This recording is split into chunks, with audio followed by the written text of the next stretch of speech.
Bienvenidos a una nueva edición del programa Arte y Cultura Cayetana. Soy Cecilia Ugaz Calderón, directora del Centro Cultural de la Universidad Peruana Cayetano Heredia. Y en esta ocasión tenemos como invitado a Cristian Ávila, artista multidisciplinario, quien está exponiendo en el Museo de Sitio Julio C. Tello en Paracas la exposición El Eterno Retorno, Retorno al Origen. Cuéntanos, Cristian, ¿qué es lo que te inspiró para crear esta exposición? ¿Cuáles son los inicios? Creo que ya antes habías tenido una exposición en el Museo de Arte. Sí. Muchas gracias, Cecilia. Sí, el proyecto comienza un poco buscando o queriendo entender cómo los museos son espacios en los cuales se mantiene y se comunica la cultura. Un poco el proyecto intenta sacar de las vitrinas piezas prehispánicas que si bien están resguardadas, no conocemos tanto de ellas y estando guardadas son solamente objetos visuales, estéticos, y que pues nos cuentan una historia, o mejor dicho, parte de la historia. Entonces nuestra idea era poder de alguna u otra manera sacarlos a un espacio público para que la gente los pueda escuchar. Y la primera exposición que tuviste en el Museo de Arte fue muy revolucionaria, ¿no? Porque causó mucho impacto, tenía que ver también con los sonidos, el hecho de sacar un instrumento que siempre nosotros vemos en un museo que no se puede tocar, resguardar, pero hacerlo participativo para todo el que esté observándolo, ¿no? Sí, fue definitivamente el poderlo mostrar en un espacio público fue lo mejor que pudo haber pasado, ¿no? Como te comentaba, si bien los museos resguardan las piezas, también evitan que le pasen cosas, ¿no? Buenas en este caso. Por eso que se usó instrumentos de viento, que solamente falta que las personas lo puedan tocar o soplar para que vuelvan a la vida. Creemos que es también una forma de poder acercar una parte de la historia que generalmente no la conocemos. Pero en esta ocasión, esta exposición también tiene todo un trabajo de investigación, ¿no? ¿Cómo ha sido ese proceso? Sí, el proceso actual del proyecto es que nos hemos dado cuenta que muchas de las piezas que están en los museos no tienen un contexto arqueológico, que lo que quiere decir es que no se sabe de dónde provienen las piezas. Entonces hemos tomado de las 12 piezas que son parte de la instalación, una antara, que es la antara Nazca, y lo que hemos hecho es, por medio de indagaciones, investigaciones y hablar con arqueólogas, intentar acercarnos al lugar de dónde proviene esta pieza. Entonces hemos tenido mucho apoyo del Museo Regional de Ica, el Museo Antonini y el Museo Julio C. Tello, y creemos de que esta pieza proviene de un lugar muy cercano al Centro Ceremonial Cahuachi, que se encuentra en Nazca. ¿Y cómo ha sido el proceso de elaborar esas réplicas? O sea, ¿ha habido toda una investigación en la elaboración, en la producción? Sí, definitivamente. En un primer momento, las herramientas que teníamos para poder digitalizar una pieza que definitivamente es frágil, porque está hecha de barro, generalmente elementos orgánicos, no nos permitían generar una pieza que genere sonido, porque al fin y al cabo lo que genera el sonido es lo que se encuentra dentro de la pieza. Entonces lo que vimos como una buena herramienta es usar resonancias magnéticas y nos asociamos con una clínica privada para poder pasarlos por los resonadores magnéticos y poder ver cómo son por dentro. Y eso nos dio la posibilidad de imprimir no solamente la parte estética de la pieza, sino también el elemento que genera el sonido. Una vez teniendo ese archivo médico, que es un archivo médico que no se puede ver a simple vista, se generó un archivo imprimible y luego procedimos a la impresión digital. Y para la propuesta este año, tú postulaste a un premio y además has participado también en otras exhibiciones internacionales. Sí, tuvimos la suerte de poder ganar el Premio Estímulo Económico por la Cultura del año 2024, que nos permitió hacer una versión mucho más transportable, porque como recuerdas, la obra que estaba en el Museo de Arte de Lima medía como 5 metros la mesa, tenía una torre gigante, y pues el hacerlo más compacto requiere un desarrollo tecnológico mucho más preciso. Entonces lo que hemos hecho ahora es, con ese fondo, poder hacer que la pieza sea movible, que sea fácil de transportar, y que nos ha permitido poder hacer diferentes performances de la obra en lugares del desierto, ¿no? Entonces, pues la obra, si bien ahora está en el Museo de Paracas, gracias al estímulo económico para la cultura del año 2024, ha tenido también un recorrido internacional. En el año 2022 ganó el Award of Distinction del Prix Arts Electrónica. Estuve en Austria, en Linz. El año pasado estuve en Vancouver, en la galería New Media Gallery, y este año que está en Paracas. Y pues nos parece interesante también cómo la obra tiene diferentes significados al estar en un lugar o en otro, ¿no? Nos pasaba que en Vancouver usamos los sensores de viento en Lima y lo que sonaba eran los datos de viento de Lima en Vancouver. Entonces nos parecía interesante cómo existía esta relación entre el tiempo y el espacio para generar un sonido distinto, ¿no? Entonces creo que es un camino que también nos interesa, que me interesa mucho poder seguir explorando. Qué interesante, ¿no? Porque hace poco tuvimos también un festival de música contemporánea y se presentaron dos compositores que jugaban también con el sonido y con la creación de sonido, pero inspirados en la naturaleza. En este caso, tú traes mucho de la cultura viva, ¿no? La memoria, lo prehispánico, lo histórico y con elementos tecnológicos modernos, ¿no? ¿Y cómo sientes la recepción del público? Siento que la recepción del público es muy positiva. Me parece muy interesante y creo que ellos también lo demuestran, es que pueden acercarse de una manera muy diferente a las piezas que siempre han visto en los museos, ¿no? Es una oportunidad para escuchar también un poco. Creo que llega a ser como una máquina del tiempo, ¿no? Porque lo que estamos escuchando es un sonido que pertenece a una cultura pasada, de la cual sabemos muy poco, pero que como el sonido es un elemento universal, podemos también interpretarlo de diferentes maneras, ¿no? Creo que es como tener una ventana para quizás entender de alguna u otra manera las culturas prehispánicas.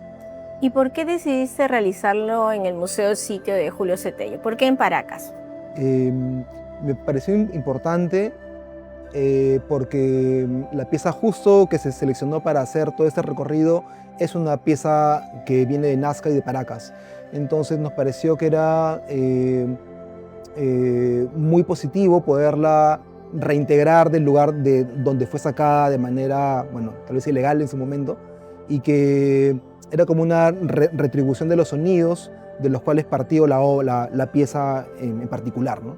Entonces, a modo de restitución, lo que se hizo fue hacer unas performances en el desierto, en los lugares de donde pudo haber provenido la obra, y se hizo tocar la obra por un tiempo, y bueno, ese video lo podemos ver en el Museo de Paracas, ¿no? Como una muestra, como una restitución de la obra al lugar de origen.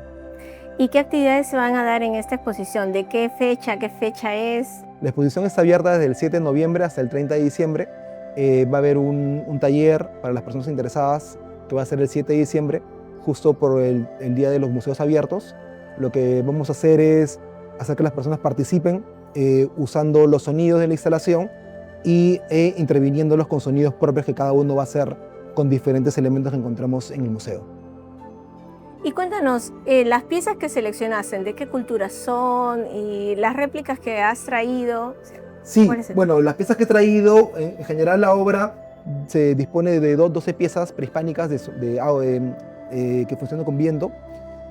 Muchas son de diferentes culturas, tengo culturas paracas, bicus, salinar, chimú e inca.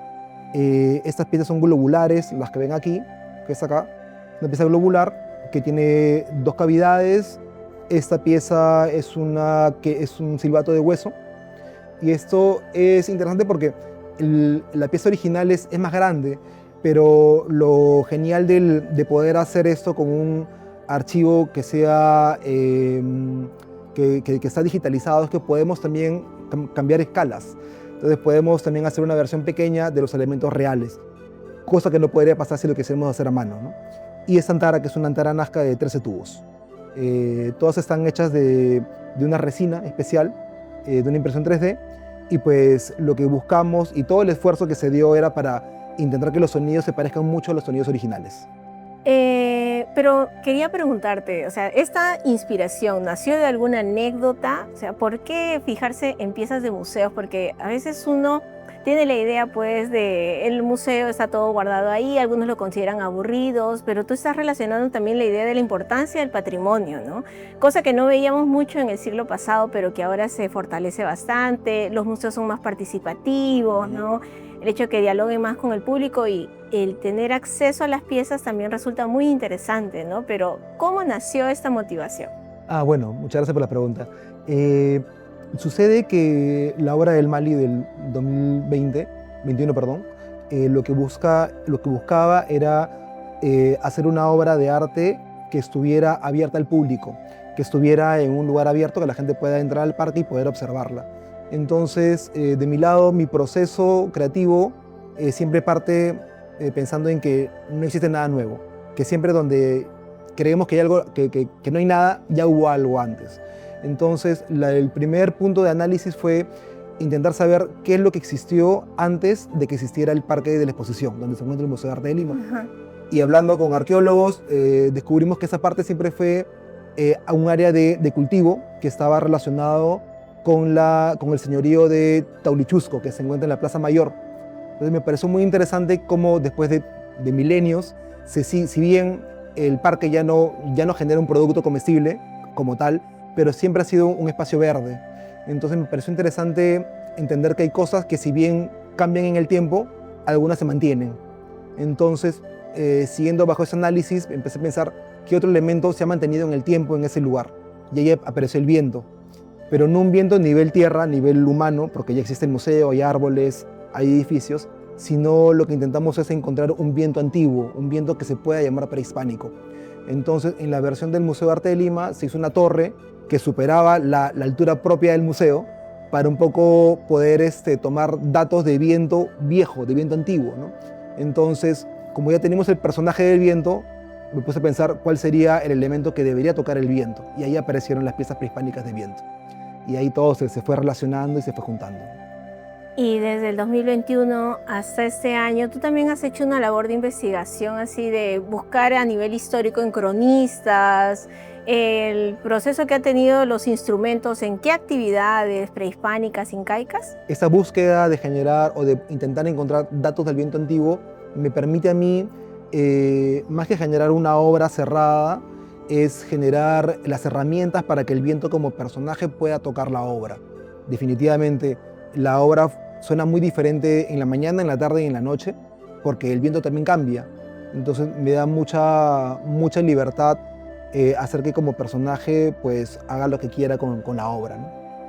Claro, y me parece interesante porque primero era el instrumento grande, la acción del viento como elemento, que nace desde un elemento que ha sido, bueno, un artefacto que ha sido creado por los antiguos, ¿no?, prehispánicos, y ahora la réplica para que también sea utilizada por la gente, que sea participativo y acercarlos más, ¿no? Sí, sí, definitivamente ahí es muy loco también cómo estos sonidos, yo estoy convencido que reactivan una memoria colectiva. Estoy totalmente convencido. En el museo, en varios museos ha pasado lo mismo, ¿no? De que son sonidos que te llegan a resonar en el tiempo, te empiezan no a recordar cosas tal vez como recuerdos en sí mismo, pero sí tienen una carga simbólica, histórica, que de hecho siento que las personas sí lo pueden sentir, ¿no? ¿Y cómo piensas sistematizar esta exposición? O sea, como una muestra de videoarte. Sí, un poco la búsqueda del origen, como dice el nombre, ¿no?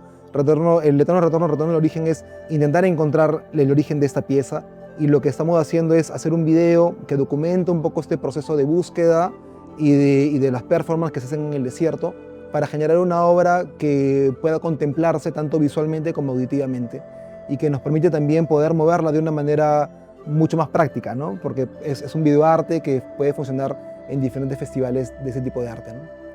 Y si queremos buscar más información acerca de esta exposición, ¿dónde podemos ingresar? Bueno, la página web es www.cristianavila.com o en mis redes sociales cristianavila_estudio en Instagram. Cristian, ¿y nos puedes dar una demostración de cómo suenan los instrumentos? Creo que ese lo he visto también, que se le puede poner agua. Sí, esta es una pieza, una vasija globular de 2 cámaras. Lo que generalmente se hace es tener se llena de agua, y lo que sucede es que tú al poder inclinar de un lugar a otro, el agua pasa de una cavidad a la otra. Y eso también hace que el aire que se encuentra en la cavidad que esté en la cabeza pueda salir con mayor presión y genere un sonido. A diferencia, por ejemplo, de esta, que es de una sola cavidad y que pues solamente funciona como un silbato, al igual que este, ¿no? El sonido que genera, bueno, no soy músico y luego con mucho respeto, el sonido que genera esto depende mucho de la técnica de cada músico, pero el sonido básico es este, ¿no?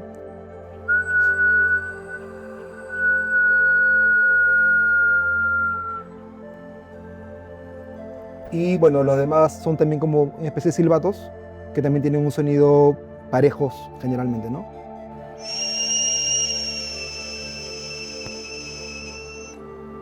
Y este es un silbato de piedra que, bueno, también, como bien dice, tiene un sonido bastante potente, ¿no?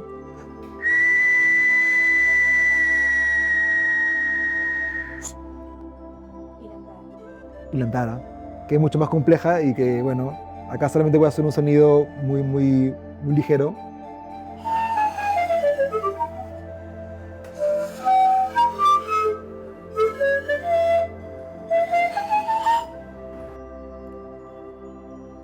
Qué bonito. Es también interesante cómo